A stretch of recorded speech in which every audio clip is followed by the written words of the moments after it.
வெளிப்படுத்துதல் 3வது அதிகாரம் 8வது வசனம் இப்படியாக சொல்கிறது, இதோ திறந்த வாசலை உனக்கு முன்பாக வைத்திருக்கிறேன், அதை ஒருவனும் பூட்ட மாட்டான். இன்னைக்கு ஏசப்பா உங்களை பார்த்து சொல்கிறாங்க, உங்களுக்குன்னு ஒரு திறந்த வாசலை ஆண்டவர் வச்சிருக்கிறாரு.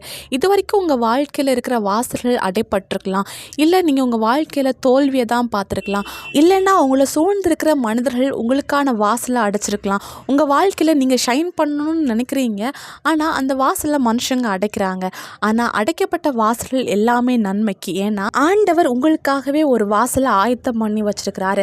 அதன் வழியை ஆண்டவர் உங்களை கூட்டிட்டு போகும்போது உங்களை அவமானப்படுத்தினவங்க, நீங்கள் எழும்பக்கூடாதுன்னு சொல்லிட்டு உங்களை மடங்கடிக்க நினச்சவங்க எல்லாருக்கும் முன்னாடியும் ஆண்டவர் உங்களுடைய தலையை உயர்த்துவார். நீங்கள் பண்ண வேண்டியது ஒன்றே ஒன்று தான், ஆண்டவருடைய சமூகத்தில் காத்துருங்க, பொறுத்துருங்க. ஆண்டவர் உங்களுக்காக யுத்தம் பண்ணுவார். ஆண்டவர் உங்களுக்காக திறந்த அந்த வாசலை யாருமே பூட்ட முடியாது.